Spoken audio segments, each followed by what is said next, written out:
Hmm? Ah! So you're the little girl that's been causing me all this trouble.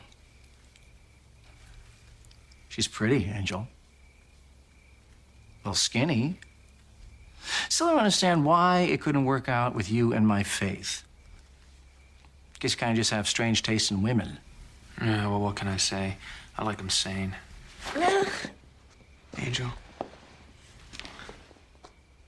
Well, I wish you kids the best, I really do. But if you don't mind a bit of fatherly advice, I just don't see much of a future for you two.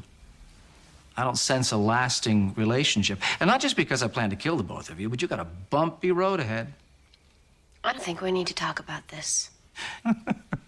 God, you kids, you know, you don't like to think about the future. You don't like to make plans.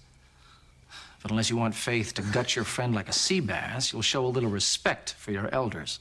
You're not my elder. I got a lot of years on you. Yeah, and that's just one of the things you're gonna have to deal with. You're immortal. She's not. It's not easy. I married my Edna May in '03, and I was with her right until the end. Not a pretty picture. Wrinkled and senile and cursing me for my youth. Wasn't our happiest time. And let's forget the fact that any moment of true happiness will turn you evil. I mean, come on, what kind of a life can you offer her? I don't see a lot of Sunday picnics in the offing. She's skulking in the shadows, hiding from the sun. She's a blossoming young girl. And you want to keep her from the life she should have until it's passed her by. And by God, I think that's a little selfish. Is that what you came back from hell for? Is that your greater purpose?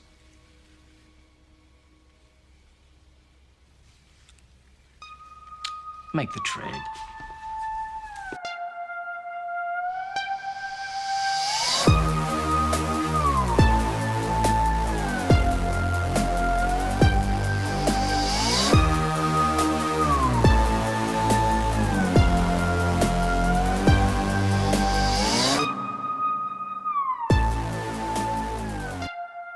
Hello, everybody. Welcome to Still Slaying, a Buffyverse podcast. I'm Penny.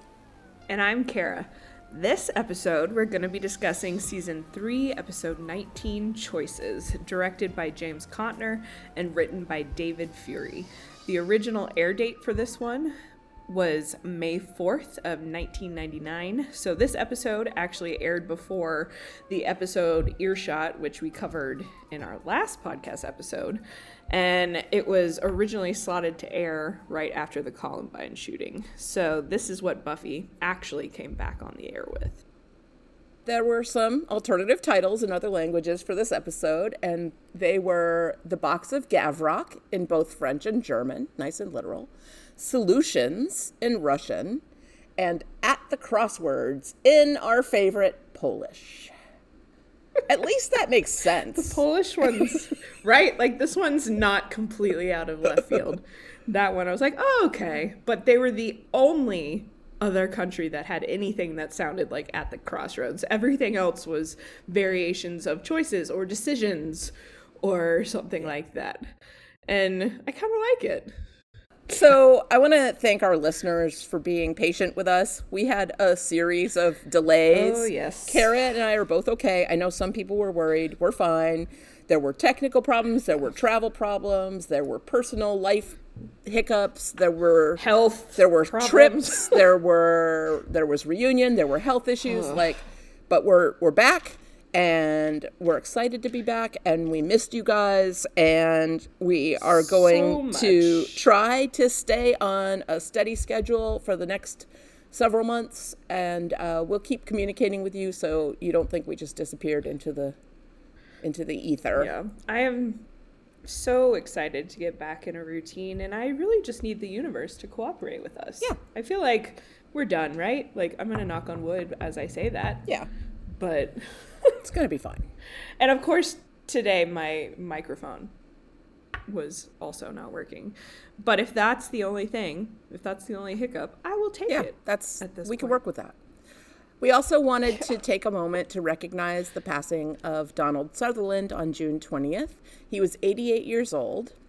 He portrayed Buffy's first watcher, Merrick, and the Dark Ages watcher in the original Buffy the Vampire Slayer film, which was, what, 94? I think 92. I think. Donald Sutherland is, an epic talent. He had a huge career. It spanned more than 60 years with over 140 films, including MASH, Don't Look Now, 1900, The Day of the Locust, Animal House, Invasion of the Body Snatchers, Ordinary People, Space Cowboys, The Italian Job, Cold Mountain, Pride and Prejudice, the Hunger Games franchise, and so many more. For me, first of all, I saw Invasion of the Body Snatchers by myself in the middle of the night when I was way, way, way, way, way too young to watch it. I used to have this habit of when I couldn't sleep, I would get up and go downstairs and watch TV in the middle of the night. And what's on in the middle of the night, at least in the 80s? Horror movies. So, Stephen King movies every now and then. Yeah, so I would, I had nightmares about Donald Sutherland in that movie for, honestly, still. I have never seen that movie. I don't remember a lot of it, but I remember the effect it had on me, which was that I couldn't sleep. That sounds And fair. Ordinary People is one of the most chilling and disturbing, non-science fiction, non-horror movies I've ever seen. There's no special effects, there's no aliens, there's no guns, it's just about ordinary people, but the Mary Tyler Moore character is a freaking monster. And I haven't seen that either. Subtle. Now I feel like I need to watch these. It's a really extraordinary. It's a really extraordinary movie. I think I associate him most with MASH. Of course, I was not around when MASH was airing primarily, but I did watch reruns. Oh, he wasn't in the show. And Animal House. Was he in the show? I think he was just in the movie. Was he not? Was in the movie? Yeah. Maybe I'm thinking of my dad watching the movie over and over again. It's possible. But I was young.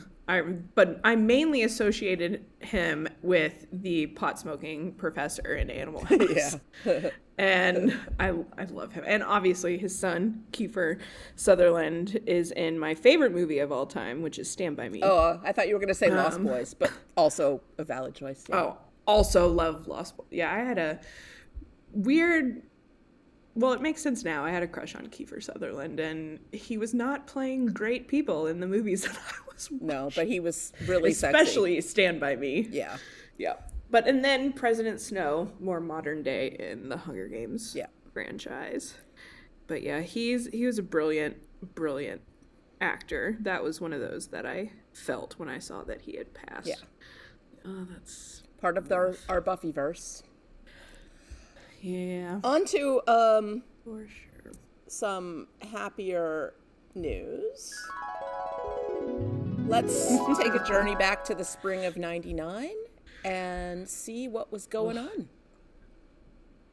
I love this. It's like peak childhood. We were talking about this before we started recording. This is like peak childhood memories for me. And the number one song at the time was Livin' La Vida Loca by Ricky Martin. Such a fun Iconic song. I remember late my 90s. little brother thinking it was, what is it? The actual lyrics are "she'll push and pull you down," and my little brother, who is, I think he was in second grade at the time, would sing "shampoo, shampoo you down" over and over again. So it was pretty adorable. That's what I associate with that song. And the wax pouring on his skin in the music video, I remember being like, huh, that's interesting. Yeah, it came out before he came out of the closet, so this was when he was still fronting as a straight man, but I think a lot of people were like, but is he though? Questioning. Yeah. Oh, the 90s. And then the number one song in the UK was Swear It Again by Westlife. I heard a lot of Westlife in Scotland, actually. That was kind of interesting. The best-selling books at the time on the New York Times bestseller list for fiction, it was The Girl Who Loved Tom Gordon by Stephen King. And making a comeback for nonfiction is The Greatest Generation by Tom Brokaw. We have not seen the end of that book dominating the bestseller list. And then in the US box office, the #1 movie at the time was The Matrix, followed by Saving Private Ryan, The Prince of Egypt, and Patch Adams. Those are not...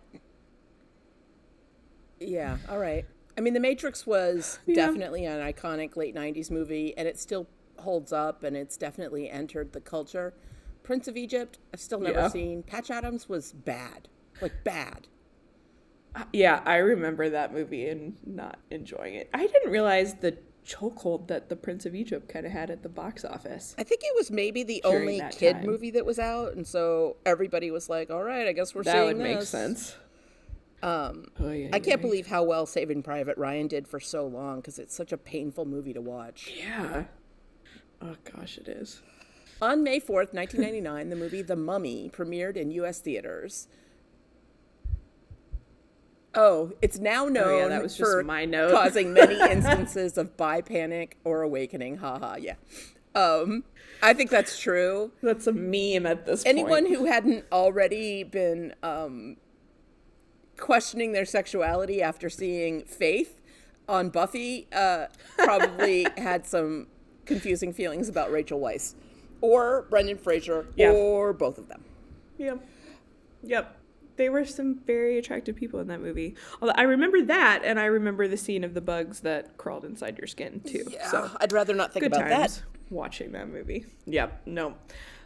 And on a more serious note, also happening over the evening and late into May 3rd of 1999 into May 4th of 1999, there was a tornado outbreak of more than 70 tornadoes that hit areas of northern Texas, south central Kansas, and eastern Oklahoma in the morning and into the early afternoon as well. That outbreak remains the largest ever recorded in Oklahoma, killing 40 people and injuring 675 with an estimated $1.2 billion in damages. Wow. I remember that, actually. That was all over the news. It would be. That's intense.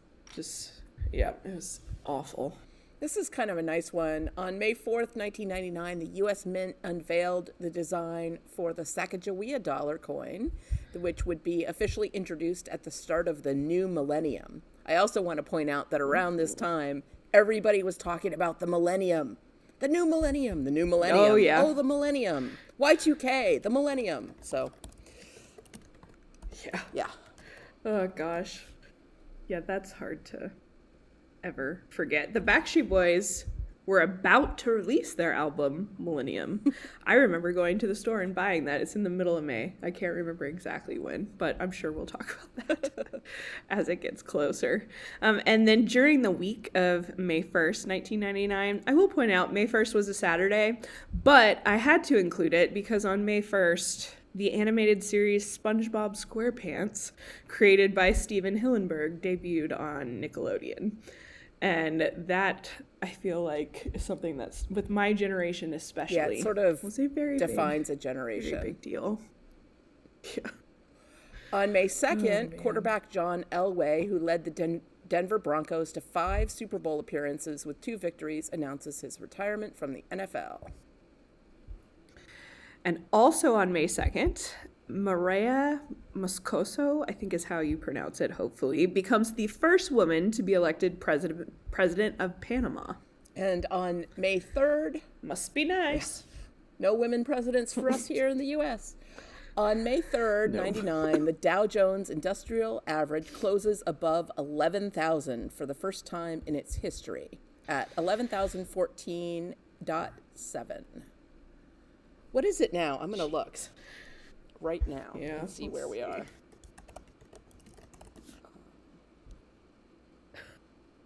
Oh, wow. 39,000. It's over 39,000 right now. That's unreal. Dang. That's crazy. I wonder how the debate affected it. Anyway, we won't talk about that. On May 7th, 1999, this is during the Kosovo War, in the Federal Republic of Yugoslavia, 3 Chinese citizens are killed and 20 are wounded when a NATO aircraft bombs the Chinese embassy in Belgrade. That's not good.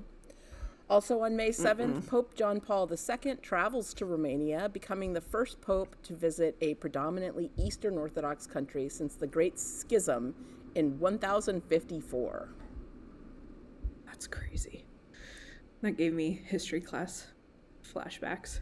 And finally, on May 8th of 1999, Nancy Mace becomes the first female cadet to graduate from the Citadel Military College in South Carolina. That's a busy really big week deal. here. Yeah.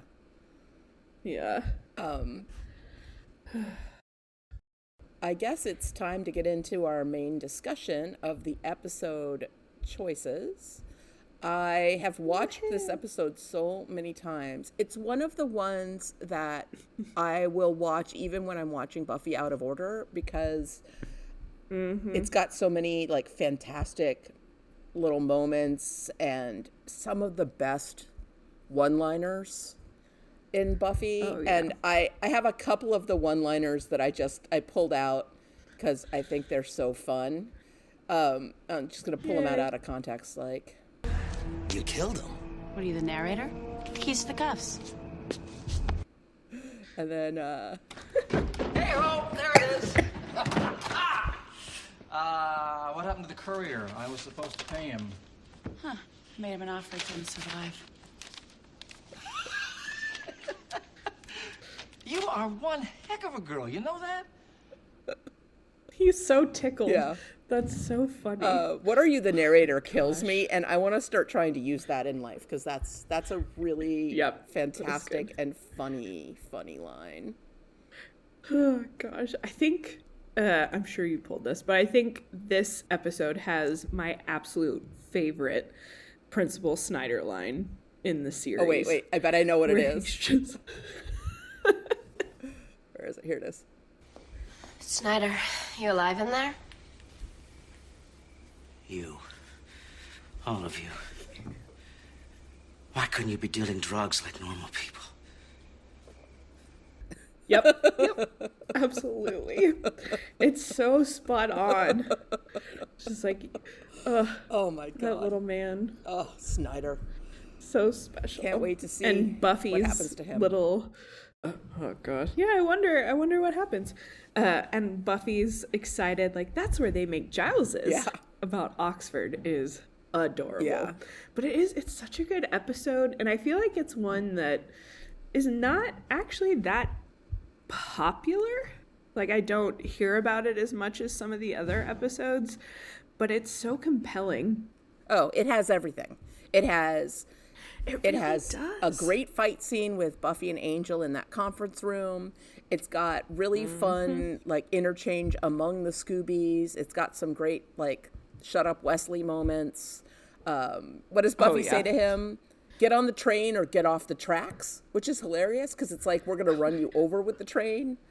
Xander has one of the best lines in this episode, I think, where one of the few times that I agree with him wholeheartedly, where they're debating after Willow is kidnapped or, taken hostage, essentially. And Xander's like, I need a volunteer to hit Wesley. Yeah. When Wesley's trying to tell them that they can't afford to exchange the box for Willow. And I was like, you tell him, Xander. Yeah. And I'm sure there were many people who would have been really happy to volunteer for that job. Oh, yeah. And then Oz has that amazing moment where he, like, throws the urn and he just stands there, and it's like, he doesn't even need words to be cool. Like, he's just succinct, and he gets his point across, and he looks really badass doing it. Like, go Oz. That's one of my favorite parts, I think. And it's, he's known for being kind of stoic and of few words. And you've got Buffy and Willow and Xander and Wesley all arguing. And all he does, he's sitting in that chair, gets up, silently breaks it, and sits back down. And Wesley doesn't say another word. Yeah. That settles it. Yeah, it's awesome. It's a really great moment. Listen to Oz. I don't know where we should start, but let's start with maybe the easiest thing to talk about. Buffy gets into Northwestern, and her mother is over the moon about it, right? Like, it's Understandably so. first of all, Northwestern is an excellent school, and good for Buffy for getting in there. And the idea that she might be able to leave Sunnydale and have a normal life is so enticing. You know, when her mother is talking about it, Buffy's like, Mom, you know, I can't think about that right now. But then she brings it up amazingly with Wesley before she even tells Giles, right? She's like arguing with Wesley about it. But you're a Slayer. Yeah, I'm also a person. You can't just define me by my slayerness. That's... something isn't. Poor Buffy, right? She's like, she's got this life that's preset for her, and she doesn't have the options that her friends and other people have. But this is this moment, this like, she could go to Illinois, she could have a different life. And, you know, Wesley forbids it with his like stupid crossed fingers motion and everything. But Yeah, what was she that? has a point. Like, I guess that was his, like, an X gesture or something. But I love Giles. He's like, oh, yes, that should settle it. Like, good. Yeah. All right, Wesley. Yeah. But it's... Have you not met Buffy yet? Right. Like, And that she would makes her be own choices. my personality instinctively is, if you tell me not to do something or that I can't do something, now I want to do it.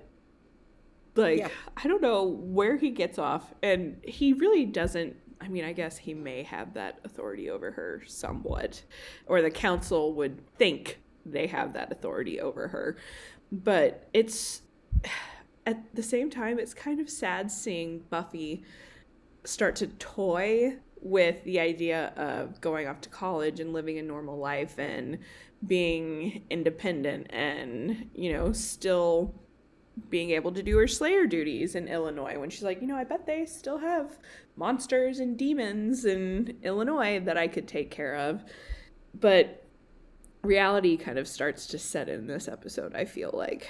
And it's especially more painful seeing how excited and proud Joyce and Giles are. yeah. Just like, ugh, poor Buffy. That's just a rough position to be in at the ripe age of 18.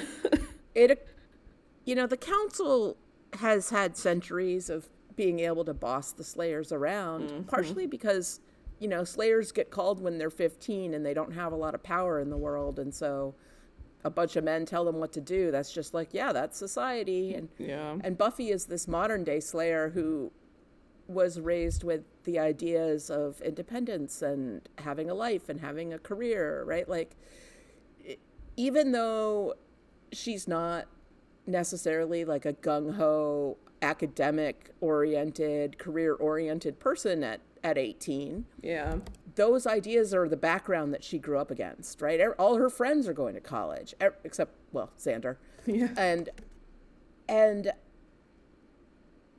of course she would think about it and fantasize about it a little bit. And it's kind of heartbreaking at the end of the episode when she's like, I guess I'm a Sunnydale girl. Yeah. And she's come to terms with it. But there is a big part of me that really, really wanted her to be able to go to Northwestern. Right? I was like, well, and how far away I know is, how I felt. Oh, gosh, yeah. Well, it's like, how far away is Northwestern from, what, Cleveland's another hellmouth? Like, within 500 miles, maybe? Like, she could still occasionally go help out. Like, that could be a weekend thing. But for show purposes, I understand needing to keep her there, but I also think this is one of those things that actually makes sense within the plot. I understand her wanting to, or understanding eventually needing to stay in Sunnydale, especially with Joyce there. I just don't know how she could leave Joyce in a hellmouth and feel completely comfortable with that. Yeah. That's just rough. But yeah, I don't know if she would have actually gone if she was able to, but being told that she shouldn't even consider it is really unfair. The amount of times I was like, shut up, Wesley. Like, in this episode was a little absurd. Yeah. I was rewatching it this morning on my iPad while I was trying to motivate myself to get out of bed. And what woke me up was the number of times I was yelling at my screen at Wesley. Just like, yeah, this guy. I was like, it's ridiculous. He's the worst. Yeah. Well, I do love all the college-ness in this episode. That's a very intellectual word. But Willow getting into Oxford is fantastic. Cordy getting into a number of respectable schools. It's just, you know, it's nice watching them kind of grow up in a sense. And it's the perfect time to mention what colleges they're going into as we're about to transition. You know, next episode is prom. We've got graduation coming up. And thinking about the future in this show in particular just hits a bit different. Yeah. You know? And Cordy has an important line that is, it's mean. It's really, really mean. Mm-hmm. But it encapsulates the dilemma that Buffy faces so well when she says, I'm sorry, Buffy, this conversation is reserved for people who actually have a future. And yeah, it's one of the meanest things Cordy has ever said to anyone, because it's kind of Buffy's core trauma is that she's probably going to die young and not have a future. But it's also a great reminder to the audience of Buffy's core trauma and why this fantasy of going away to college is so compelling. Everything in life is foreign territory. Kerouac, he's my teacher. The open road, my school. Making the open dumpster your cafeteria? Go ahead, mock me. I think she just did. We bohemian anti-establishment types have always been persecuted. Well, sure, you're all so weird. I think it's neat, you doing the backpack trail mix happy wanderer thing. I'm aware it scores kind of high on the hokey meter, but I think it'll be good for me, you know, help me to find myself. And help us to lose you. Xander all of a sudden being into Jack Kerouac and on the road, whatnot, is so on point. Boy. Yes, I was like, you pretentious little shit. Like, of course. He's like, we bohemian anti-establishment types. I was like, shut up, Xander. Like, you're not bohemian. You know, I was like, okay, sweetie, that's precious. But like, good for him if he actually read Kerouac. All right. But he's just... I actually never read Kerouac. I did see the somewhat recent movie of that book that had Kristen Stewart in it, and it was not great. No. No. I had a English professor in college that was utterly obsessed with Jack Kerouac, and he would be exactly how you would picture him. Like, it was one of the most difficult classes I think I've ever sat through. And all the, you know, the beatnik culture that surrounds that too. He walked in every day like he was about to sit down and do some slam poetry and play the bongos. Oh, God. Like, it was, but it's so fitting with Xander. I love the writers of this show. They're so smart, and they know exactly who each of these characters are. And it just, it makes me so happy. But he is also really mean to Cordy in this episode. It pisses me off. And I'm just like, you betrayed her. You broke her trust. You, like she's mean like this because of, I mean, she's always been mean, but like, she's hurt. This is a new level of mean because she's really hurt. Yes, which is not an excuse for how she's, you know, it's never an excuse, but it's... Her being mean to Xander, I find completely forgivable. Oh, yeah. But when she turns around and is mean to Buffy with that whole people who actually have a future comment, I can't forgive it. No, it's like too far, Buffy is Cordy. not the one that cheated on her. No. Yeah, like, and you know, Willow with the voice of wisdom being like, you know, she's just being Cordelia, like, don't listen to her. And then also, like, Xander, stop, like, you know, provoking her. And Xander's like, it's my nature. And she's like, maybe you need a better nature. And I'm I like, yeah, love somebody that. needed to say that to Xander for a long time. Oh, yeah. Well, Like, it's just... Dude, don't say everything that comes into your head and then be like, I can't help it. It's who I am. Like, Yeah. you can. You can help it. It's like, that's not what that means, sir. Like, you can, think before you speak. But that drove me a little nuts in this episode, because I'm just like, do you not remember what you just put her through? Like, Yeah. she's still gonna be a little hurt. And it's also very Xander and in line with his character. But I mean, it seems to me that he never really loved Cordelia or cared about Cordelia in any kind of real way. That whole relationship was just for him. Like, look at me, I get to kiss this girl and make out with this pretty girl, and I finally got a girlfriend. And any woman in that position probably would have suited him. yeah. And Cordelia, meanwhile, was having legitimate feelings. And his anger at her being angry at him is sort of the epitome of toxic masculinity, where he's like trying to turn himself into the victim for the reaction to his bad behavior. Oh, yeah. It's like, no, you have it coming. You should just lie down and let Cordelia walk on you. That's how I was like, you're a take jerk. it. Take it, Xander. You deserve all of this. And, Cordy grew a lot from that relationship. Like, the character growth that we see in her and the character development that we saw in her while she was with Xander was a pretty big deal, and it's significant. And the hurt, she doesn't show that hurt to Xander necessarily. We see her crying in her room, upset in the hospital room, and he just doesn't quite have the wherewithal to understand that that's a front that she's putting on. Like, she's clearly not okay. Yeah. She's still incredibly hurt from what he did. And I kind of want to shake him a little bit, but he is a 18-year-old boy. Yeah. So I'm like, and all she right. doesn't seem to have any friends.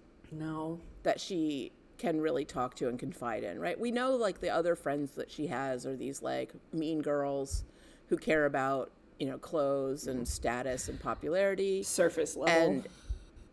And she's not seeing any other guys, really. Like, there's been scenes where she's, like, flirting with someone or whatever, but it's clear she doesn't have a boyfriend. She's just, I think, marking time till she gets the what out of high school. Yeah. And can just start with a clean slate somewhere. And then we get this revelation in this episode at the end that she is working retail, and we don't know why, but she's not happy about it. And she is acting a little weird about this dress when we know she has tons and tons of fashionable clothes. So, what's going on with her? There's a deep sadness there, and all of this anger and venom is, like you said, it's just a front, it's armor. Yeah. To try to help her just get through high school. Well, and I know we've talked about it before, but the realness and the vulnerability that Charisma Carpenter brings to the character of Cordelia can't really be overstated. Because she is so much more than just your regular mean girl character. And we're about to, learn even more about her and get even deeper into what she's struggling with. And I just think Charisma plays that so beautifully. Ugh, that makes me even angrier thinking about what she dealt with behind the scenes, but that's another topic. Yeah. And it's not a secret. I don't know if it counts as a spoiler, but, she goes on to be on the Angel spinoff. And all of this background makes her arc on Angel so interesting and fun to watch. And I'm really looking forward to it. That's true. I can't wait. We're so close now. We are. We're really so close. Soon. So the college thing, Willow can go to any college in the world practically, and she's got. It's funny that we never see Willow's parents during this whole college conversation. Yeah. We know that both her parents are academics. I like to imagine the scene at home when she's like, I'm going to go to UC Sunnydale. And her, PhD parents are like, but Yale. Yeah. Yale? Oxford. Like Harvard? Like Oxford. Yeah. Oxford. Yeah. Having the opportunity to go to Oxford, which obviously is not cheap. But at the same time, it's just like, come on, Willow. That's where I have to kind of engage in a little suspension of disbelief that Willow stays in Sunnydale and goes to UC Sunnydale. Because it's a little just thinking about the library she missed out on hurts a little. Yeah. Just like, it's true. Willow. And the connections that she would have made and the people she would have met. And I'm sure at Oxford there would have been plenty of ways for her to grow her dark arts and meet other, witchy type people. I mean, I'm glad she's going to UC Sunnydale with Buffy, and she makes a really good point. Like, she's already figured out what she wants to do with her life, and it's magic and fighting evil, and Sunnydale is kind of like the Oxford of evil fighting. That's true. And she has an Oxford grad right there to teach her and guide her. Condescend to her. Well, that too. Oh, man. Yeah, I don't know if I would have made a decision like that. My entire high school experience was geared toward getting out of New Hampshire. I was like, I have to leave this place forever. Oh gosh, thinking back on it now, I just wanted to go somewhere that would give me the best chance to get a decent scholarship and continue to allow me a good chance to be in the running for a good scholarship getting into law school. And if I could go back in time, I think I would want to get out of Texas. And go somewhere else. And I fantasized about it. Like, the College of William and Mary was kind of my number one on the list. Is that in Virginia? Williamsburg. Yeah. Yeah. And I visited, I loved it, and I ended up getting in, but it was just out of state, private tuition was outrageous. And I still think about that. Like, I was thinking about that the other day. I was like, I wonder what would have happened if I had made it work. Yeah. But that's I think about that a lot with the law schools I got into that I didn't go to, especially UCLA. I think about like how my life would have been different if I had moved to California instead of New York City. That would be interesting. I wish, and that whole, we don't need to talk about string theory, but the idea that there is a you that made that choice and went to UCLA Law, and there's a parallel universe where that, decision is happening. I love that. Yeah, and that me probably has skin cancer by now. That's funny. I love that that's the first thing that pops out. But yeah, that'd be a lot more sun exposure. But I do get chills kind of rewatching this episode whenever Willow says, I could be a badass Wicca. I'm just like, whoo, spoiler alert. Yeah.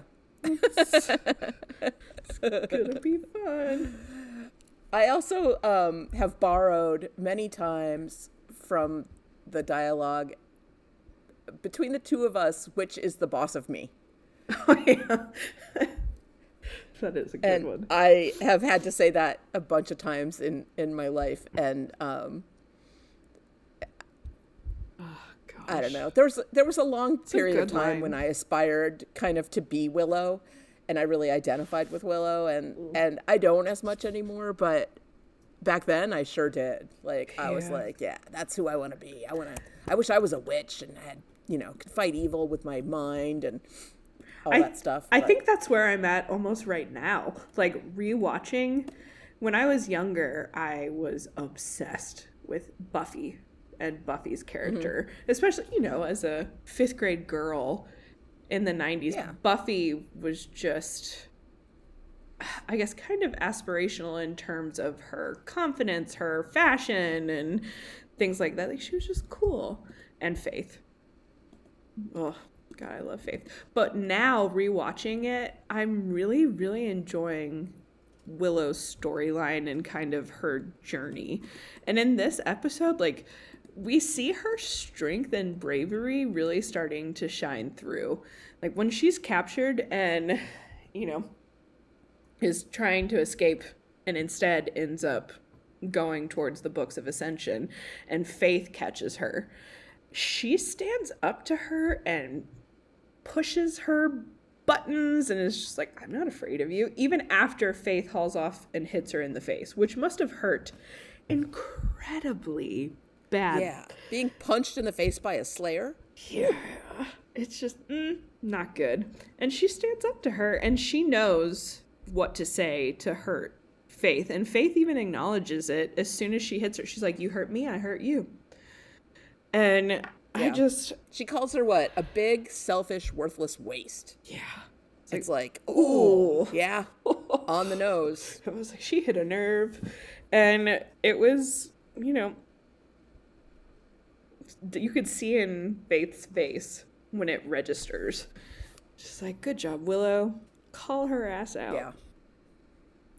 It's pretty great scene because, you know, Willow had issues with Faith pretty much from the beginning, and this is her chance to tell her off. And it's like this culmination of all of the badassness that Willow has been accumulating over the course of the season.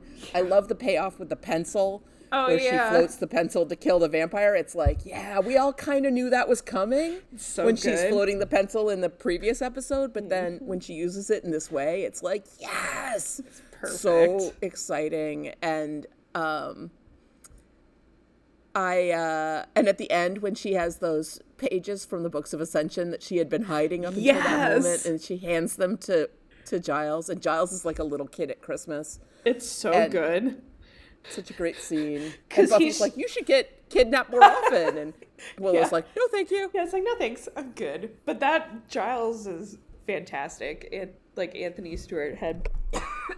Because you see his face, like, he's trying not to show how disappointed he is. He's like thinking she didn't get much information. And then she shows him. She's like, I guess you'll just have to see what you can make of it. And he looks thrilled and in awe all at the same time. And I was just like, oh, good job, Willow. So suave. Adorable. I love it. So Buffy this episode, she has a couple of different storylines going on, right? There's the I would like to be a person and not just a slayer storyline that is sort of brought to life through the college question. And then there's also the are she and Angel in a rut conversation, which I have, of course. Why don't you ever take me anywhere nice? It's just, do you get the feeling that we're kind of in a rut? A rut? You'll never take me anyplace new. Oh. What about that fire demon nest in the cave by the beach? Thought that was a nice change of pace. So this is our future? And this is how we're gonna spend our nights when I'm 50 and you're the same age you are now? Let's just get you to 50. No. Making that plan.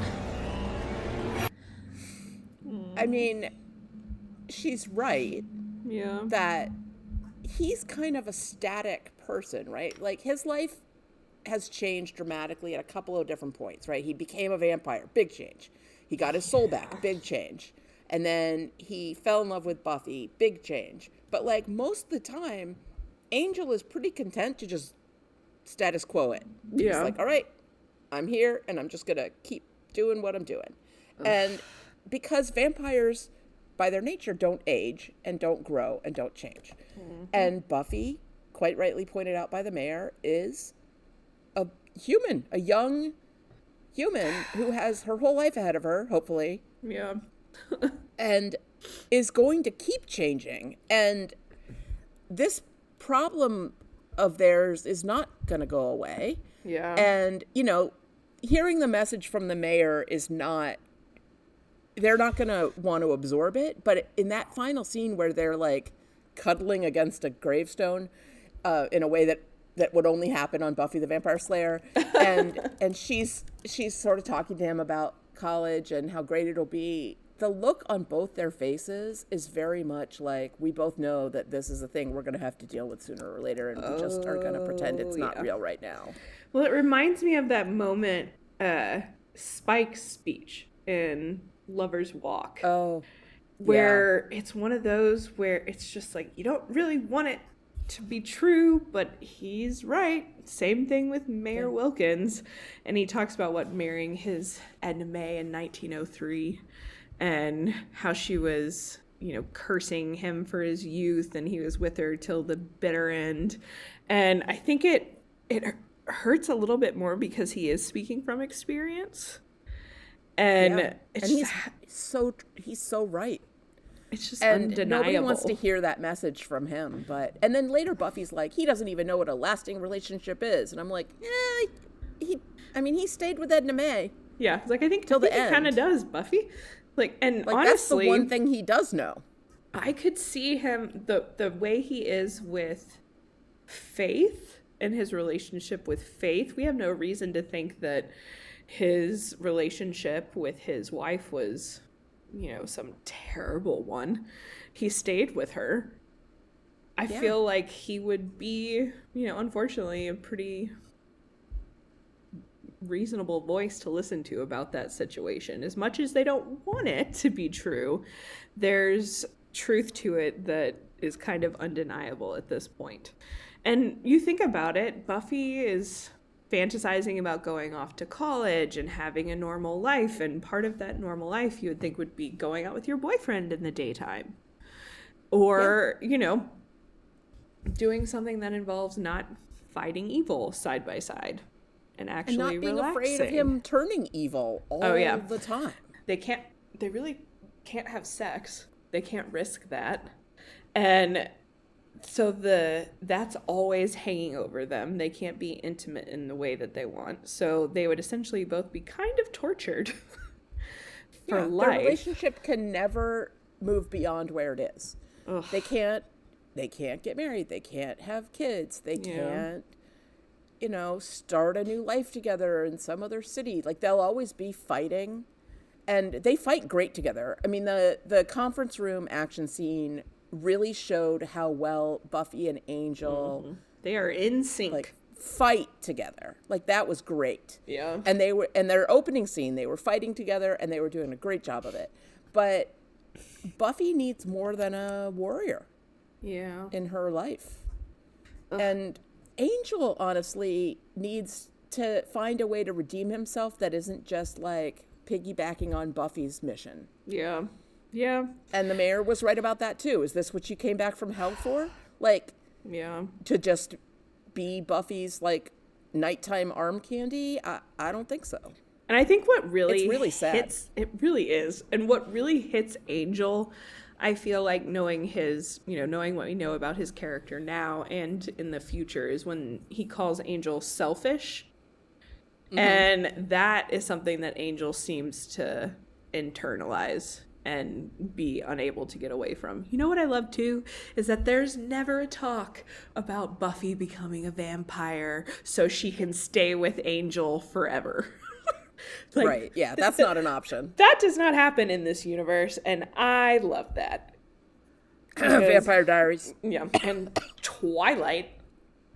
It's just like, good Lord. Like, that is why Buffy is the superior vampire show. Anyway, but it's something that is dealt with, I think, in a really smart way by the writers. It doesn't come out of nowhere.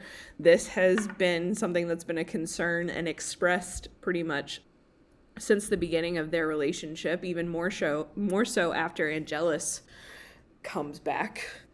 So I like the way that they handle it. I like that seemingly it's two villains that kind of give them their reality checks the most, first with Spike and then the mayor. Because, you know, if you've got these two people who are antagonists so far that are pointing out these truths, it's kind of a little bit more impactful. Yeah. And Like, it's a little harsh. Their ulterior motive is not your best interest, but there's truth, and it's unavoidable. And that graveyard scene is so, I mean, the metaphor of it being in a graveyard and you know, this surrounded by death while they're talking about mundane things like dorms and walking distance and stuff like that. It's brilliant. It's really one of the more painful, like quietly painful moments of the show, because it's, for me, it's like, oh, they both know. Yeah. They both know, and they're not saying it, and that it's just time until they have to say it.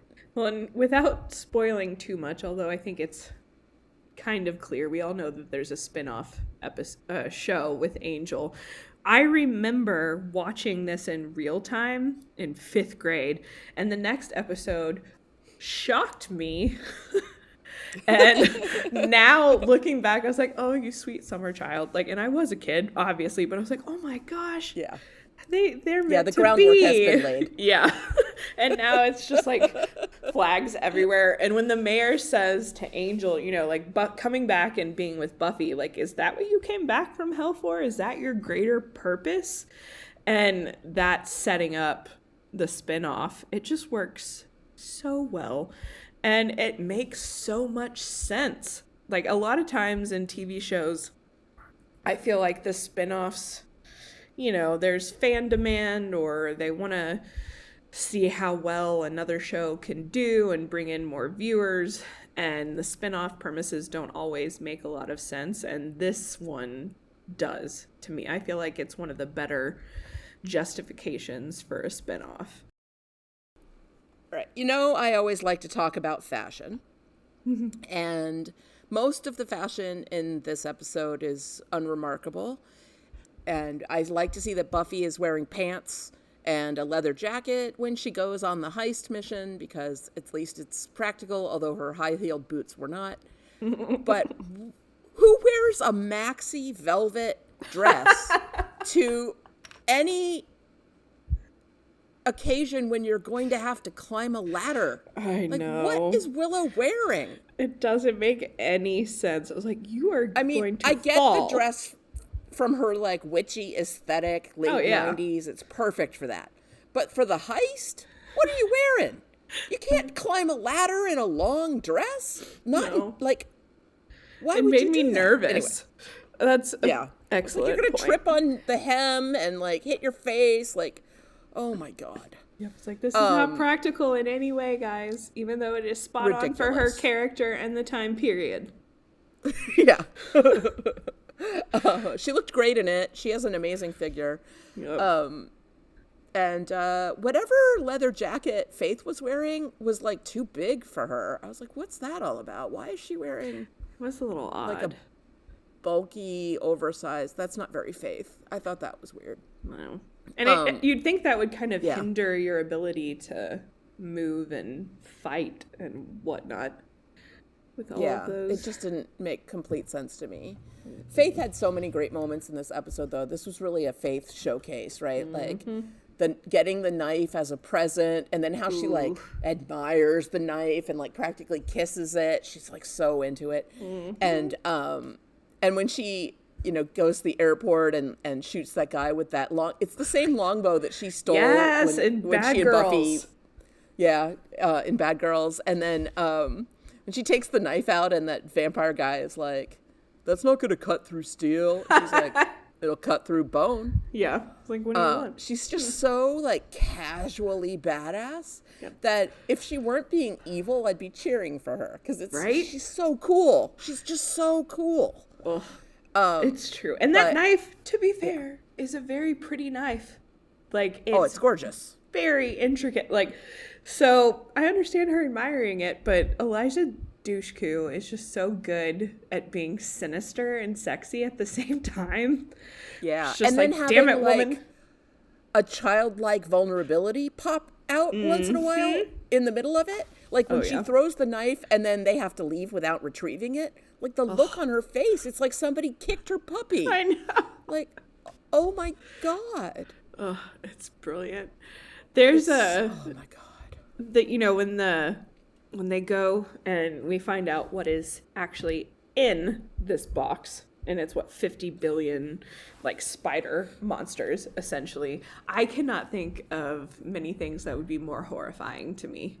Just thinking about the sheer number of them in there, and that bit and of the way that they kill by face hugging. Yes, that acting by the guy that plays the police officer or security guard or whoever when the spider's on his face. I saw it was some YouTube commentary on the episode where the guy compared it to Leslie Nielsen in Naked Gun when he gets a towel thrown on his face, and he essentially is acting, this towel is like impossible to remove from his face, and there's a side-by-side of the two scenes. Oh, I gotta look that up. That's great.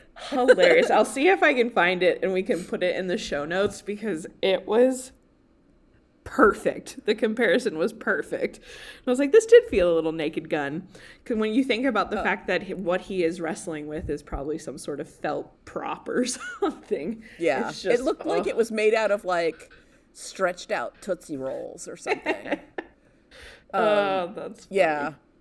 And I love that the mayor, I mean, the CG is not great, but that the mayor, can just like shake off what the spider thing did to his face, and then he's like, raise your hand if you're invulnerable. Like, he's enjoying himself so much. He loves the clandestine meeting in the cafeteria. Oh yeah, I feel like we should all be in trench coats. It's like, all right, bud, calm down. And then, of course, Snyder shows up with these like, Sunnydale cops. The police of Sunnydale are deeply stupid. And that one cop gets killed, right? And they all leave. Like, that dead body's on the floor. Did the cafeteria workers, like, find it in the morning? And they're like, guess we'll put it in the stew. Like, what? Seriously, it's like, business as usual. Oh, dead cop, whatever. It's like, what is going on? Too funny. Ugh. The showdown scene in the darkened cafeteria is one of my favorite Buffy scenes, with the two teams like lined up against each other, and then all of them facing these like Gavrock creatures, or as Buffy calls them, Gravlocks creatures. That was cute. What I did think was kind of dumb though is that we see the creatures twice drop from the ceiling onto people, but then when they're looking for them, they're all looking at the floor. I'm like, look up. Oh yeah, they like to drop. It's like, if they can climb and drop, please look above you. Yeah. It reminds me kind of that Forbidden Forest scene in Harry Potter with Aragog and all of his little spiders. Yes, creeps me out. I was thinking about that too. Yep. Spiders are creepy, even though there are legs. Many species of spiders that are our friends, and they eat flies and mosquitoes, and they are helpful. They are creepy. They are creepy. Seriously, especially when they're enlarged. Yeah. Like, if I can see like the pinchers or anything, nope, I'm good. One of the reasons why thank you. Australia, some of those like wolf spiders, they're so terrifying. But it does help in this episode that it's just like, oh, these aren't real. Okay. There's a great line in, I think it's season 3 of The Good Place, when Kristen Bell's character is talking about Australia, and she's like, I want to get out of this country where everything is either trying to kill you or a spider. Yeah. That's such a good show. Yeah. Geez.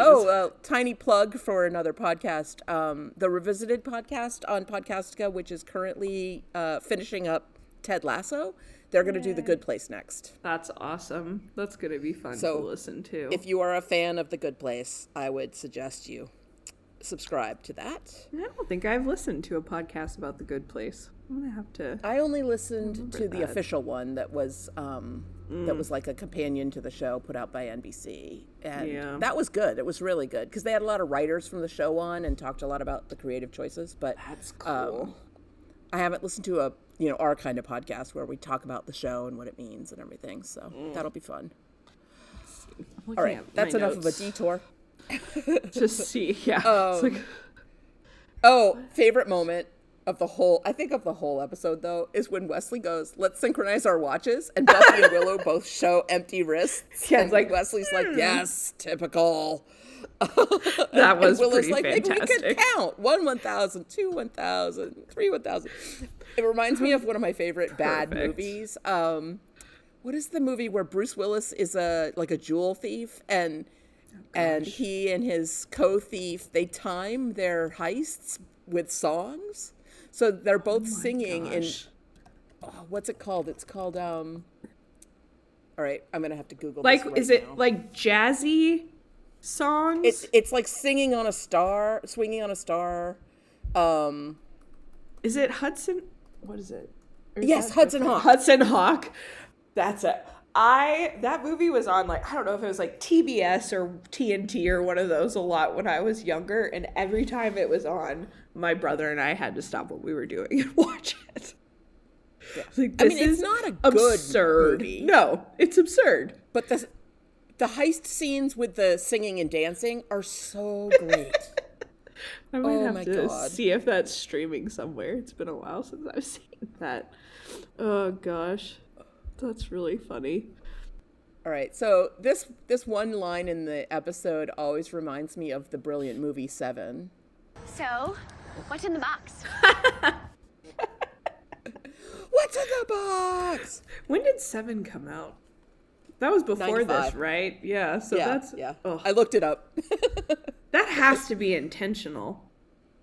I hope so. But now, for the rest of time, nobody can say what's in the box without everyone thinking, what's in the box? That's true. I probably saw, that's another movie that I saw way too early. I think I saw that in middle school. Yeah, that's a disturbing one. A little bit, but I had already read Helter Skelter, so, it's fine. I went to the coolest thing many years ago. There's a indie movie theater in the Boston area called the Coolidge Corner, and they had this series going for a long time called Science on Screen. And what they would do is they would get a scientist from, one of the many, many universities and hospitals and tech companies in the Boston area who was an expert in some area, and they would give a talk about something and then show a related movie. And so for Seven, they had a psychologist talk about psychopaths for like an hour and a half, and then we watched Seven. And That's amazing. It was one of the best movie experiences I've ever had. Oh my gosh. Great. That sounds fantastic. I also saw an audiologist talk about decibel levels and sound for an hour, and then watch Spinal Tap. Oh my god. That's perfect. There were a lot of really great Science on Screen moments. I really loved that series. It was really fun.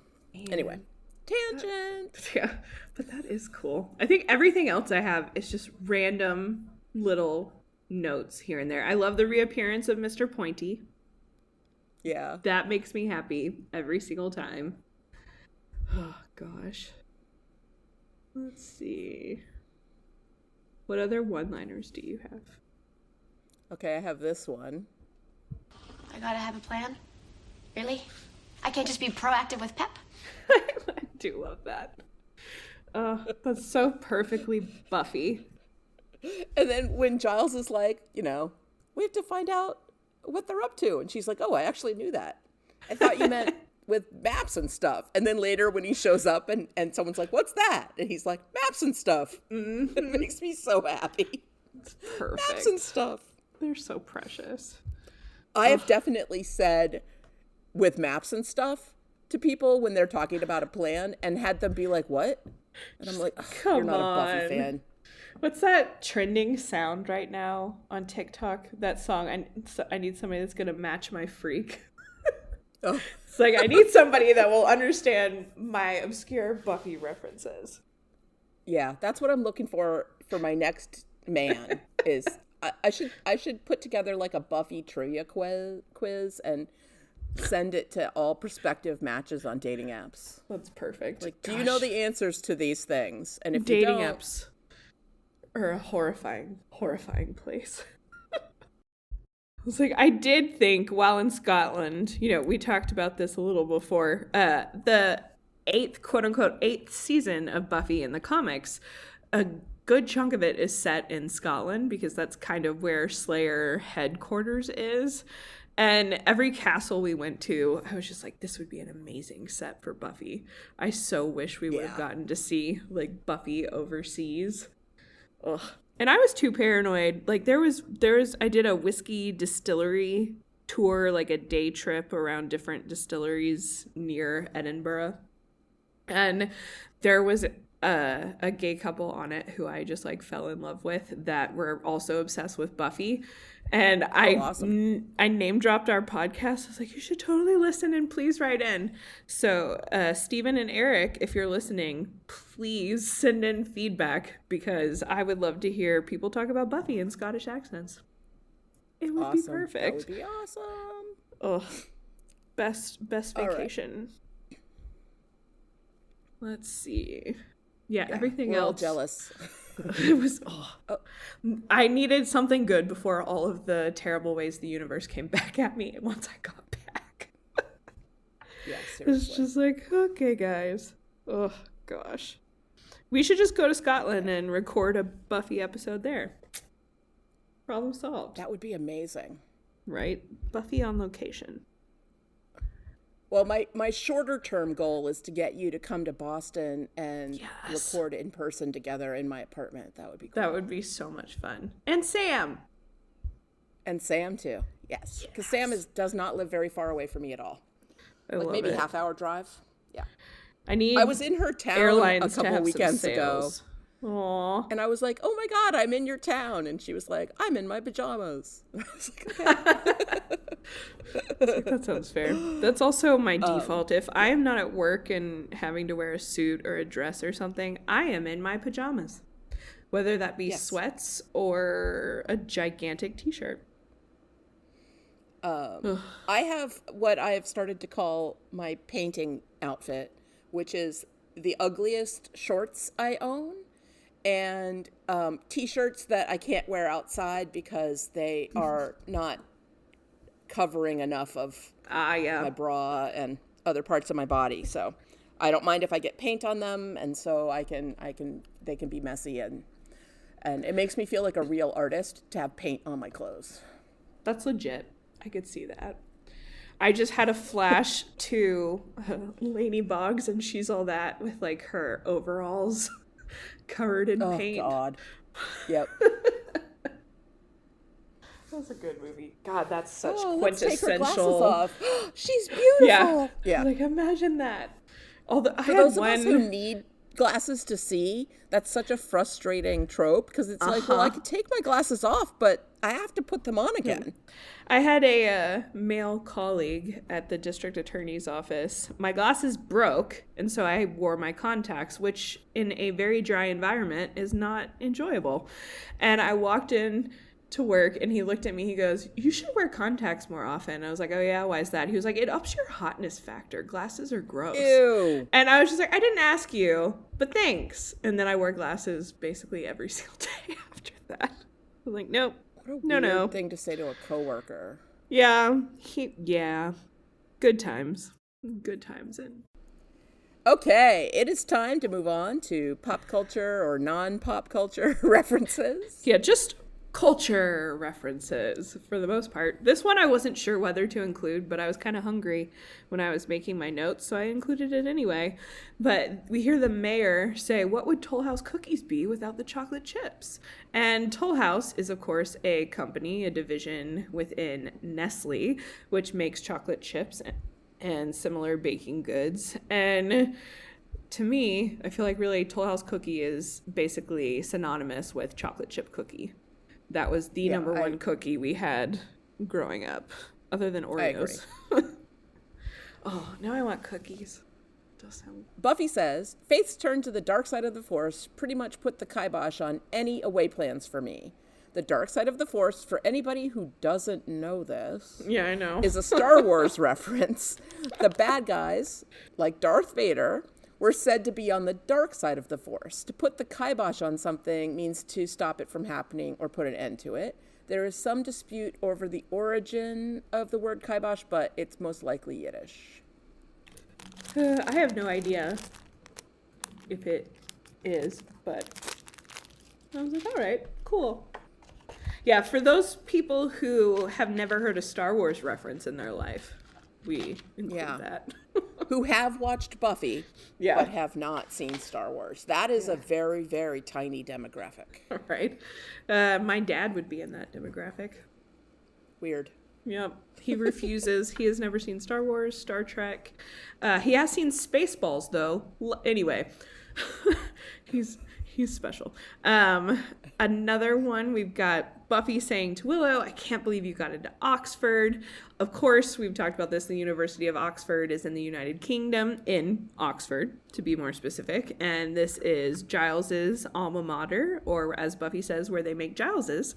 Xander also says, hey, did you hear about Willow getting into Oxnard?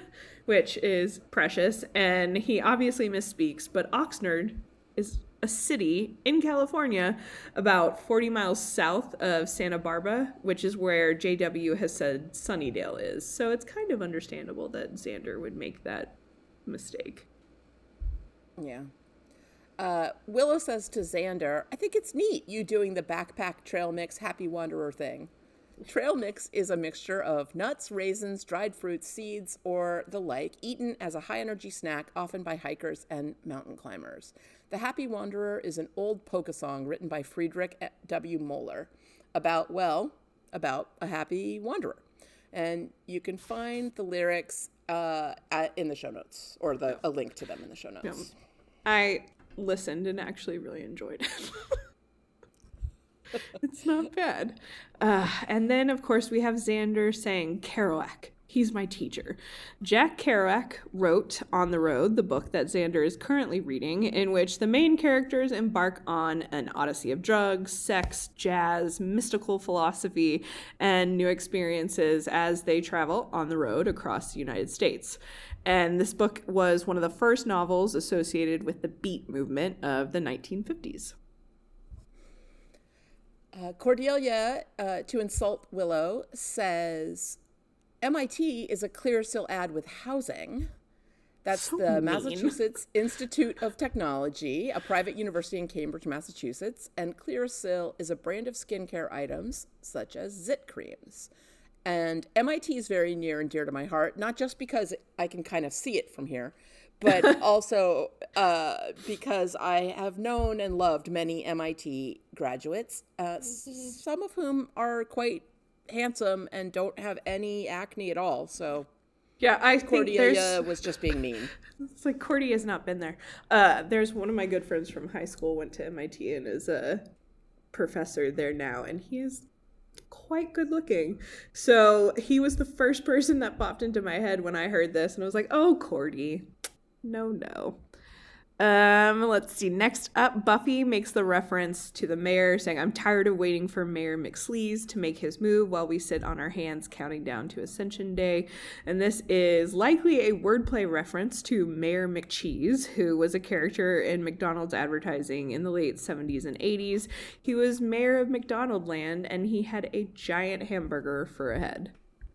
I remember that. And if you're not familiar with the McDonald's land gang, it's worth a Google, because it's hard to believe that these were considered to be for children. They're terrifying. Mm-hmm. They really are. I think I've had a nightmare or two about them. Yeah, Not especially Grimace. I mean, Grimace is like, Grimace is scary, and the Hamburglar is terrifying. Yep. Faith telling the mayor what happened to the courier. I made him an offer he couldn't survive. This is a paraphrase of the famous line from the 1972 mob movie The Godfather. I'm going to make him an offer he can't refuse. There is a similar line in part 2 of the trilogy. I'll make an offer he don't refuse, don't worry. Oh, man. Let's see. And finally, Faith caught Willow nosing through the mayor's books of Ascension at City Hall and said to her, you just can't stop Nancy Drewing, can you? She's, of course, referring to the fictional teen detective Nancy Drew, whose stories were written by Carolyn Keene. Many books, TV shows, films, and video games of this character have been made since the first book was written in 1930. I love Nancy Drew. I never read Nancy Drew. I was a Trixie Belden reader. Nice. Nancy Drew and Boxcar Children, for some reason, had a stranglehold on me. More so Nancy Drew. It's time for trivia, which is a lot like culture references, which is why we put them together. In choices, when Buffy, Angel, and Willow are on the rooftop of City Hall, it's the same rooftop from the season 1 episode Prophecy Girl when Buffy faces the Master on the rooftop of the school above the library. With that really picturesque skylight situation. Mm-hmm. It's a pretty good set.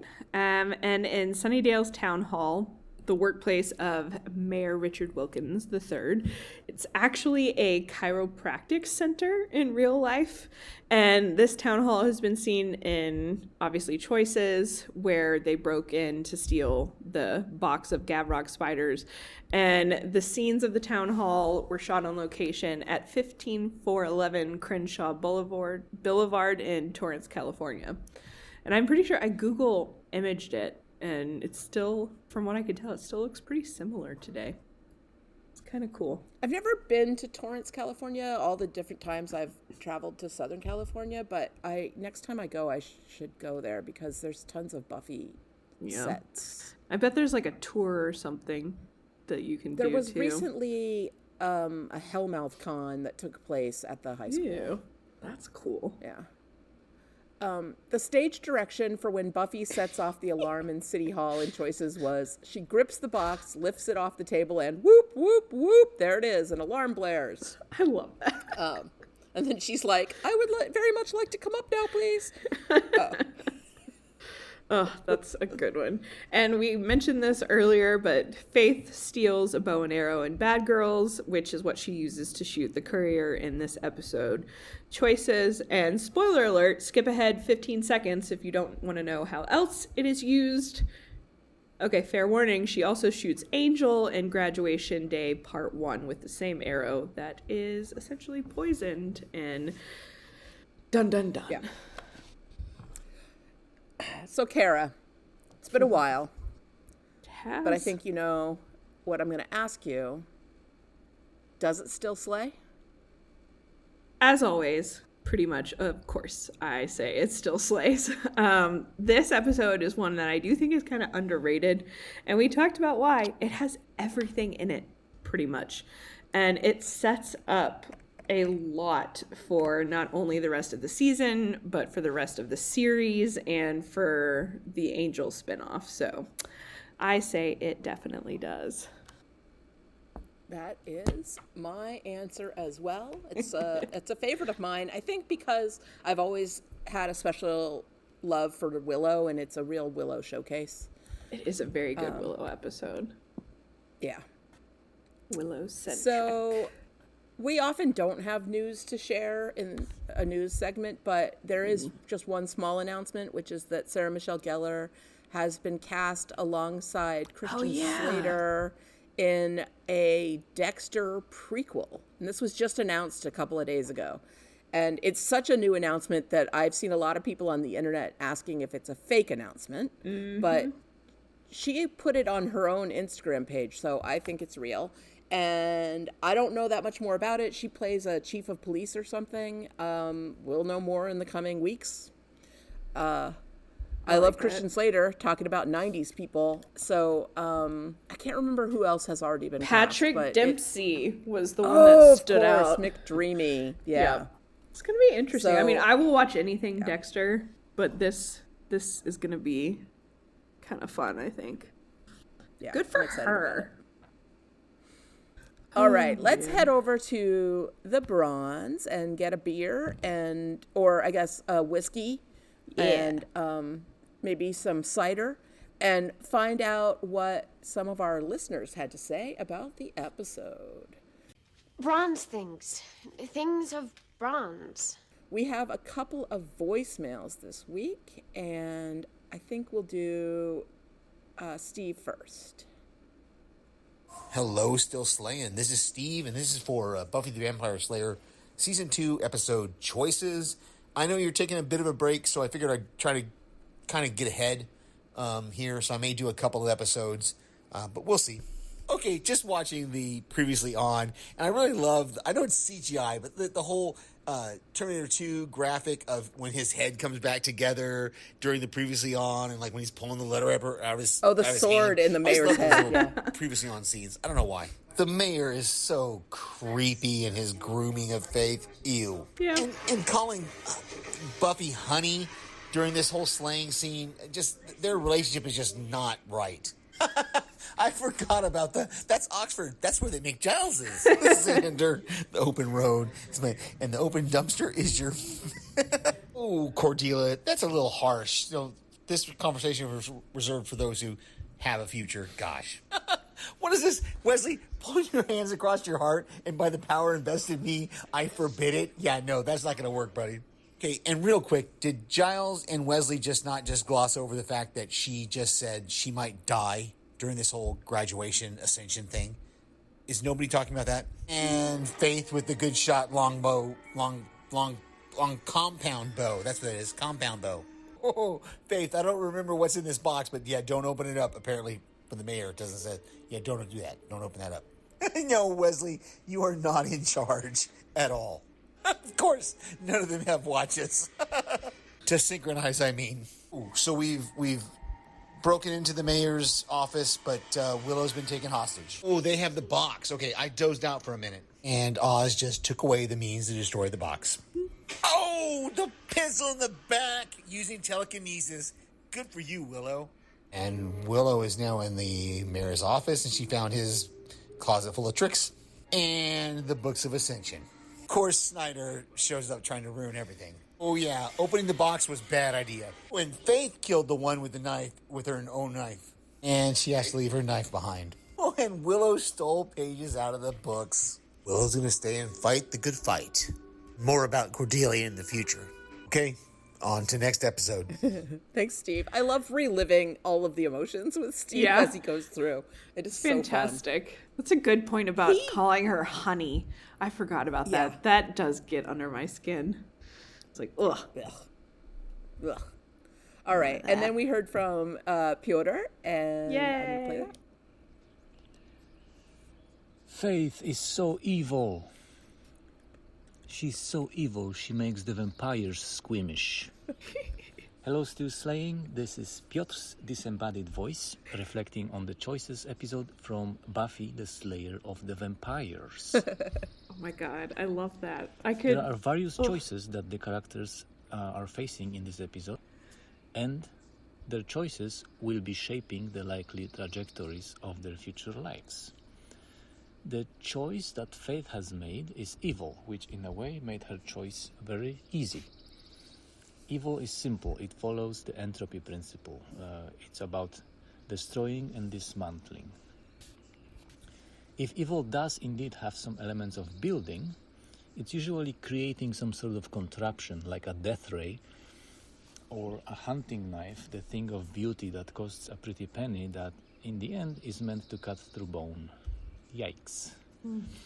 The choices that the Scoobies are facing are good choices, which means they are more difficult because they are about building, and building takes more time and effort than destroying does. I think in this episode we finally meet the fully baked Willow, the good witch, and she even dresses the part. Her ultimate choice was to stay and fight against evil, even though it would cost her dream of going to Oxford, where they make Giles's. She created a hierarchy of choices in which the decision to stay overshadowed her initial seemingly important choices. I do think it is vital to tease apart what is the essential life choice and what kind of secondary choices can be built around that scaffolding. Now, the thing that the mayor said to Buffy and Angel made me think of the idea of useful delusions, the psychological concept which works a bit like a mental placebo. If we convince ourselves that our relationships work or that our projects are on the right track, we are more likely to actually succeed. If, on the other hand, we paint a mental picture of failure, then we are more likely to fail. The mayor knew exactly what would rock the Buffy and Angel boat and did exactly that. This is why we should never listen to the Debbie Downer fortune tellers, which we might sometimes encounter. To be honest, they are actually right. All relationships will be interrupted by death or something else. But why focus on the end instead of enjoying the story as it unfolds? Oh, and Buffy picturing herself at 50 with Angel, that seemed so remote to me when I first watched it in my 20s. Now, having just turned 49, the age of 50 doesn't seem so remote anymore. Sarah Michelle Gellar herself is now 47, I think. How bad would it be for Buffy to be at 50 with the vampire, with the soul? Do Slayers actually age with their accelerated healing powers? Wouldn't that ability also prevent them from age-related cell deterioration? This is something that the Buffyverse didn't quite address yet. And finally, poor Xander left out again, not having been accepted to any colleges, or perhaps not being able to afford one. He made it seem like skipping college was his conscious choice by creating an independent, anti-establishment bohemian persona. His new cool thing that, like most other attempts at being cool, seemed a little phony. It's almost as if he bought himself a new outfit at the Target's new anti-establishment bohemian type collection. But he does have a point. The American system of higher education is not ideal. There is so much money involved that stressing the importance of going to college sounds like a sales pitch. The majors must be chosen wisely, or else the student loan can't be repaid. Anyway, that is probably a rant for another podcast. Thank you for letting me ramble, even though it was a recording and you could have just pressed stop at any time. Keep on slaying. Bye-bye. That was fantastic. I love that. And so much deeper than what I said. But it's that I don't know why I don't remember ever really thinking about that before, about, a Slayer's healing powers kind of preventing them from aging either as quickly or at least slowing it down. Yeah. Right? Like you would think. There's at least one set of comics where Buffy is older. She's like in her 50s in the comic story, and she looks older, but not in any way decrepit. She's still tough. She's still fighting. She looks like she looks good for 50. And there's a scene where she runs into Spike and she's like, "Ugh, I'm all old now," and he's like, "You still look hot to me." And I love that because he doesn't age, but from his perspective, aging didn't ruin anything about Buffy. It just kept her hot. Makes sense. It's true that, like, I bet there's not very many Slayers that have ever found out about whether or not they can age, because most of them die when they're like 18 or 19 or something. Ugh. Yeah, I'd be very interested to have more on that. I wish they had explored it a bit more. I'm very entertained by the idea of Target having a bohemian anti-establishment collection that you could buy from.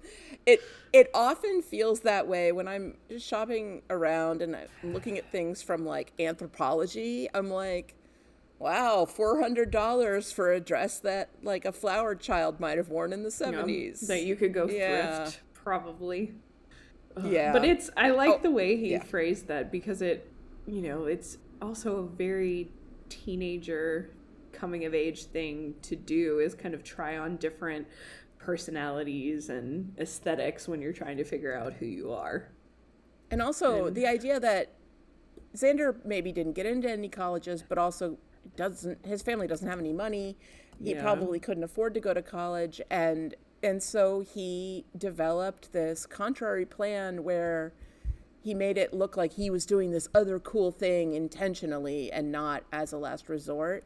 Yeah. And growing up, we didn't have a lot of money, and I did that kind of stuff all the time. Like, I pretended my fashion sense was weird when what it was I'm only getting hand-me-downs, and so I gotta make do. And I was like, no, I'm an artist. I don't care about fashion. Well, I cared a lot about fashion, but I just had to work with what I had. And Pio, thank you for reminding me of that. And it does give me a little bit of more compassion for Xander to remember that his family situation is pretty crappy. That's true. It would hit different. It would be much more, kind of douchey and pretentious of him if he was, kind of in older Cordelia's position when, like, Daddy had a lot of money or something like that. Right. And he was kind of going down that route. But, man, there's nothing that makes me more crazy than wealthy kids play acting as poor kids. Yeah, cosplaying as struggling artists is one thing that I saw a lot. Like in Houston, River Oaks area or Memorial area, there'd be kids whose parents had, endless disposable income who would want to have a reason to pretend like they were struggling. I was like, this is kind of messed up. Did you guys not see this?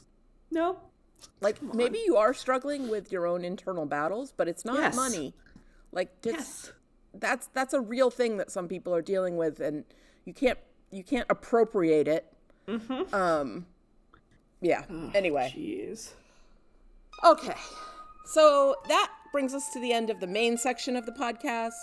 Stay tuned for Watcher's Diaries if you want to hear us talk about spoilers and stuff.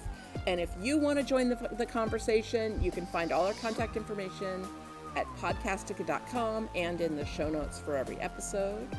Also at podcastica.com, you'll find links to, our social media and all the other many, many podcasts that Podcastica offers. And right now, I'm really enjoying Strange Indeed is back, covering the Netflix show Sweet Tooth. And Sweet Tooth is such an interesting combination of, like, adorable, terrifying, sweet, dark. And I love Rima and Paik. Their chemistry together, the way they talk about things, it's so comforting. I've just really been, like, so digging good. Strange Indeed right now. Yeah.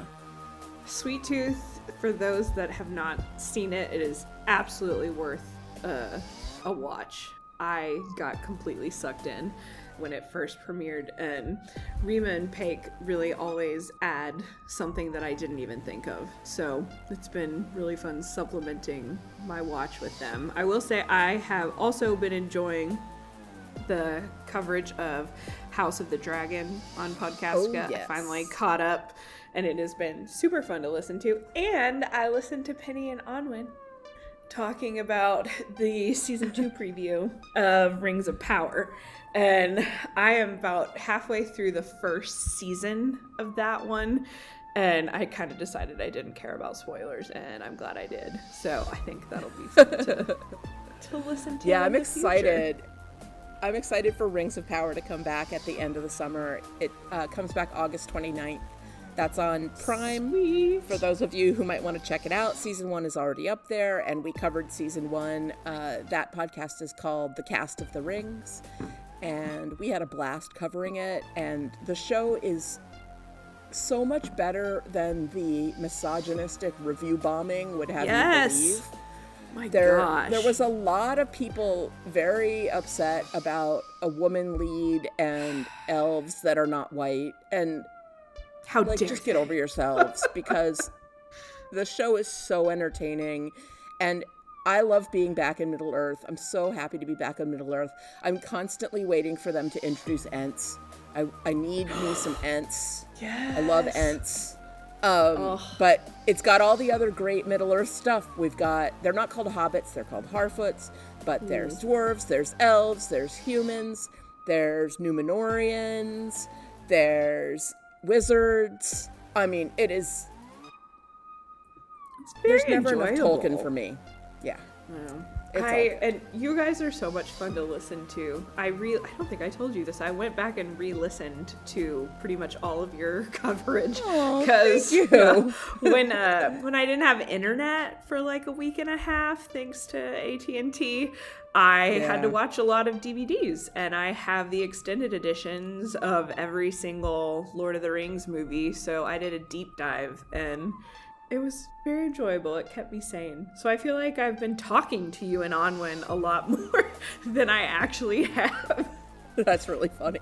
That's like Onwin said. She felt like she's been talking to me for months.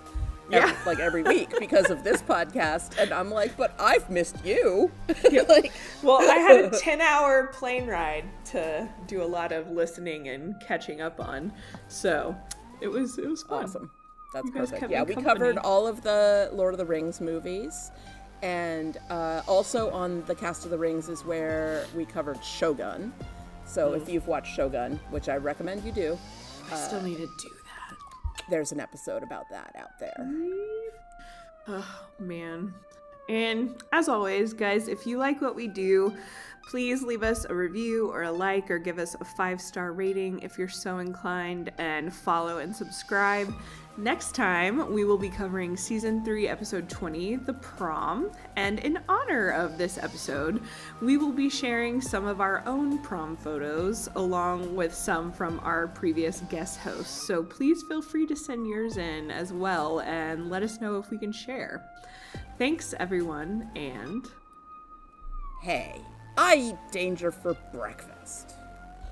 But oddly enough, she panics in the face of breakfast foods. Precious.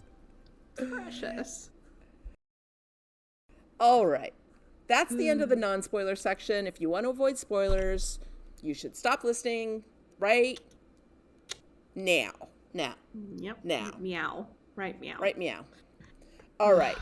On to spoilery stuff and things in the Watcher's Diaries. It's too bad we can't sneak a look at the Watcher Diaries. I'm sure it's full of fun facts to know and tell. Yeah. That's too bad. That stuff is private. Also, Giles keeps them in his office, in his personal files. Most importantly, it would be wrong. All right, the big one that we've been avoiding saying, barely, is that next episode is the one where Joyce confronts Angel and Angel breaks up with Buffy. So sad. It's really sad. It's really the only thing about the prom episode that's important. All the other stuff I think prom is kind of an overrated episode. People love it so much, but I think people are just dazzled by the pretty outfits and the little umbrella thing. This might be my least favorite episode of the season. I can't think of another one that I enjoy less. I hate the Christmas one, Amends. With that's not the great. First evil, and I think I'd rather watch that than the prom. I mean, it's got some great moments in prom, and the breakup is important. Yeah. And I just hate those hellhound things. Yeah, it's just dumb. The I'm whole, like, okay. Yeah, it's like, okay, whatever. But it is a significant episode going forward. It is important. And Buffy does have a really beautiful dress. Mm-hmm. And it's sweet. Like, there's some bittersweet There's some great moments. Yeah. It's not a complete waste of time, but like, and then we move on quickly from there into Graduation Day Part 1 and Part 2, where, all of these things come to a head and explode, and we get to see what the Ascension really is, and iconic. I forgive the terrible and Oz CGI. Have sex. Yeah. Yep. Big moments. Big moments, and lots of rites of passage and growing up and having to face the future and make decisions, and Well, and the beginning of Buffy's leather pants era. Oh yeah, her college great. Buffy outfits are pretty fantastic. Yeah, like there are a few that are cringy that I can remember at the moment, but for the most part, I like the direction that they take her costuming. And I will say the mayor's speech, I didn't remember very much of it for whatever reason. Like, I remembered him kind of making digs and talking about the difficulties of Angel and Buffy's relationship, but his bringing up Angel's higher purpose had completely fallen out of my head. And I was just like, holy crap, like that's what basically he does in opening Angel Investigation in the spinoff. I was like, Mayor Wilkins, quite influential. Yeah, that speech, by the way, will be the opening for the episode. Man, I'm so excited to watch. I have not watched it in years. What, Angel? So yeah, it'll be either. Interesting. I've forgotten a lot, so I'm kind of excited about that one. I can't wait. When Wesley joins the cast, the show just takes off. So good. Oh, so good. And he's so different. He grows so much over on Angel. So much. But they earn it. It's not a weird arc. Mm-hmm. It's not an arc that doesn't make sense. It makes perfect sense. It is and there's still a little dorky Wesley in there. Yeah. That's true. Yeah. He's just so, it's going to be great. Oh, he's so likable on Angel. And he gets hot. He gets really hot on Angel. Yep. Yeah. Mm-hmm. The light objectification of Giles is going to also have to include light objectification of Wesley. Yeah, that's going to happen. Speaking of Wesley, I kind of wanted to get your take on his argument about, not trading the box for Willow. And I mean, he's not wrong. No, like, all things considered, it's very much like for the greater good. And he's not wrong about saving potentially thousands of lives. And really, in reality, we'll see in Graduation Day, it's dozens of lives, more likely, because of what the Scoobies are able to do. But I just can't help thinking about what happens. Like, we see, we learn later, Harmony ends up becoming a vampire, and Larry dies, and Snyder dies, and there are so many other... Snyder dying is the good part. Well, yeah. But, yeah. It's not terrible, but still, like, overall, there's a lot of carnage from that. And it's interesting to me that Buffy was not willing to explore any alternative to saving her best friend immediately. Like, there was no option of wasting time, and I think that would probably be my reaction in that situation. But it's very consistent for Buffy, because that's also her perspective at the end of season 5 about Dawn. She's like, I'm not killing my little sister to save the world. Like, if the world falls apart, the last thing Dawn will see will be me protecting her. So I think that would be my instinct too, but it's just, it kind of reminds me of Dumbledore. I know I talk probably too much about Harry Potter. It's the millennial in me. But there's, Grindelwald and Dumbledore and Harry Potter, which was the Dark Wizard before Voldemort. One of his sayings was "for the greater good," and that was kind of bastardized and taken to the extreme. And I couldn't help thinking of that listening to Wesley's stance, because they act like he is being utterly outrageous.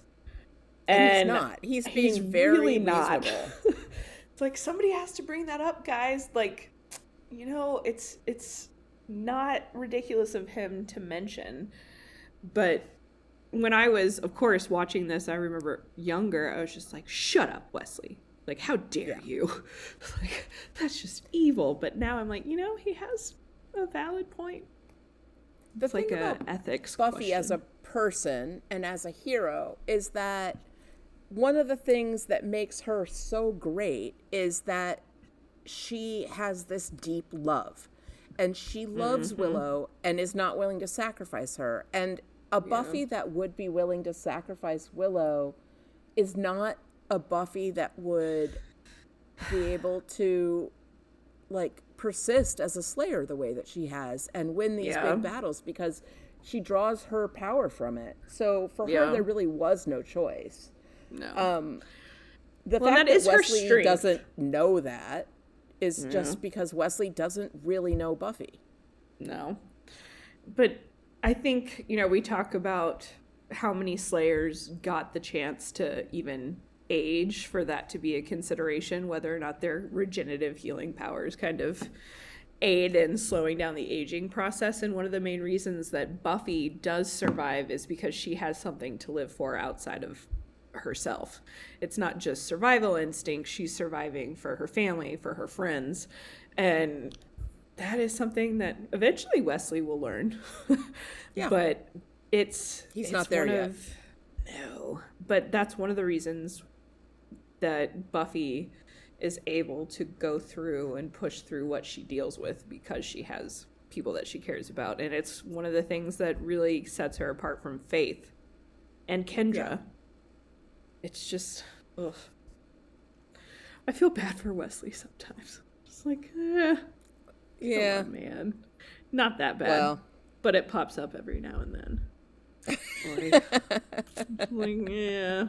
Buddy.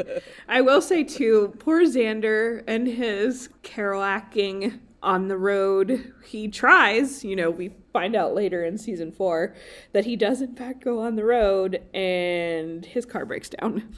Which he makes is it just like so classic miles. Xander. Just like, poor guy. But I also love that he sets out and does that. Like, he tries to get out of Sunnydale. And that's a big risk for someone graduating high school.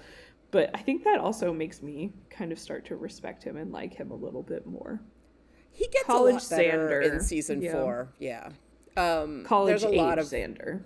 There's a lot of things about Xander that get better. And the fact that he develops like a real skill set and career eventually in construction, it's like, he found a place for himself that makes sense. Like, he was never going to be like a school nerd, right? Like, as much as Willow is his best friend, school was never his thing. I constantly believe that he has a learning disability that's not treated.